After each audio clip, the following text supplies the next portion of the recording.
สวัสดีครับพี่น้องบัดสุบุทุกคนเนาะวันนี้บอยจะพาทุกคนมาเบิ่งคลิปหนึ่งเนาะเป็นคลิปของหนุ่มลาวที่ออกมาตอบคอมเมนต์เพิ่นบอกว่า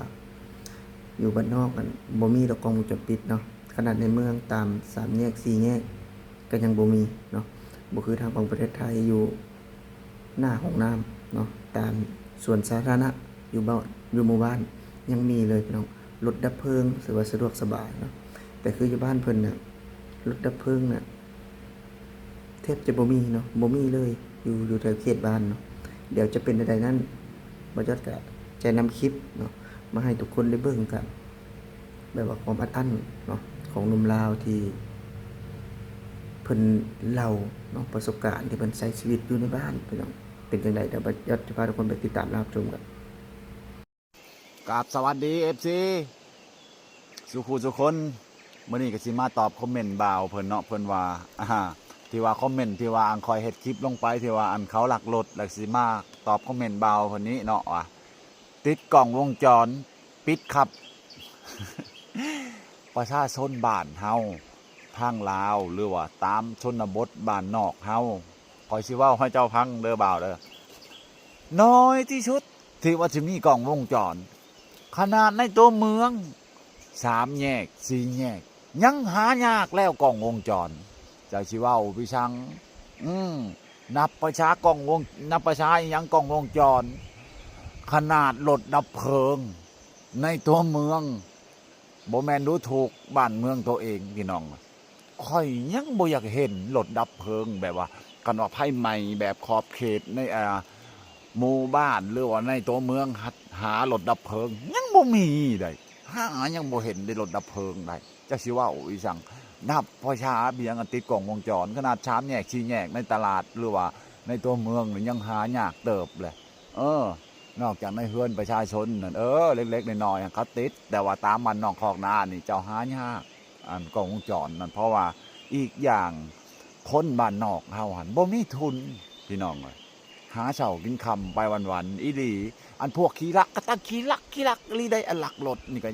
จับไปแล้วก็ยังมีอีกยังบ่หมดอีกพี่น้องเอ้ยอันพวกขี้ลักรถนี่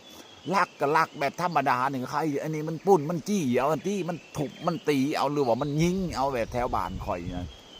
จับไปว่าสิหมดยังคือเก่าจักมาแต่ตายเฉยอันพวกขี้ลักนี่พี่น้องก็จับมาแล้วว่าข่อยเว้าเตะให้มันสลบก่อนแล้วจะไปแดกเขาคุกเงาะพี่น้องเงาะคือกันกับจับอย่าบอกอย่ามาเลยจับมาเนี่ยก็บ่พอเท่าไรก็ปล่อยอันนี้คือกันแล้วพวกขี้ลักรถจับมาแล้วเตะที่มันสลบบุญเอาหรือว่ามันเอาจริงว่ามันปากมันกินเข่าบ่ได้มันเป็นบ่ได้พ่อแม่สอนมาแต่หน่อยเต้นใหญ่นี่ให้เกิดมาใหญ่เป็นคนนะให้หลักให้เล่มนี่บอกหากว่าตีนมือก็มีขบพี่น้องเลยเนาะก็สมุดคือเฮาบ่ได้เนาะพี่น้องก็ความจริงของมันก็คือแบบนี้บ้านเมืองเฮาเจ้าหายากเว้าพื้นกล้องวงจรหรือว่าสิเช็คกล้องวงจรนอกจากไปเอานะเฮือนประชาชนนั่นที่มีอยู่ตามถนนหนทางนี่อันในตัวเมืองหรือว่าในหมู่บ้านอันที่ว่าอันที่วัฒนธรรมแบบว่าปลอดคดียังโอ้ยเช่าหายากกล้องวงจรนั่นหายากบ่คือในประเทศไทยตามศอกตามมุงจะออกศอกใดซอยใดเห็นจินหมดตามจินเห็นหมดพี่น้องเจ้าเฮ็ดโลดประเทศไทยขอยอมรับคันว่าประเทศเฮามันมีบางส่วนประชาชนบางทีที่ว่าหังมีแน่ก็พอมีเนาะคันว่าประชาชนยากจนแบบหาเช้ากินค่ำรถใหญ่คันหนึ่งยังบ่มีนี่แหละพี่น้องมันยากโมเมนต์ตั้งเว้าพี่น้องหาก็ตื่นมาแล้วก็มาทำงานเนี่ยพี่น้องพี่อยู่ตึกเทิงต้นเรียนมาโยงนี่แหละลูกมันก็ใหญ่เลยพี่น้องนี่ที่ให้เบิ่งนี่มาโยงลูกเรียนนี่พี่น้องใหญ่แล้วลูกมันบักใหญ่อย่างพี่น้องเลยนี่ที่ให้เบิ้งตรงวันนี่เริ่มใหญ่เลยพี่น้องเดี๋ยวเลยตัดขายเลยมาโยงเรียนก็เลยตอบคอมเมนต์เพราะว่ามันมีเน็ตนะอยู่นี่นะยากบ่าวบ้านเมืองเฮานี่มันเสขาดหลายอย่างขาดแคลนหลายอย่างพี่น้องในเดี๋ยวสิวายซังหายากลีก็พื้นสมุดคือไพ่ใหม่นี่เนาะไพ่ใหม่คอยก็เห็นแบบแถวบ้านคอยเจนมันหมด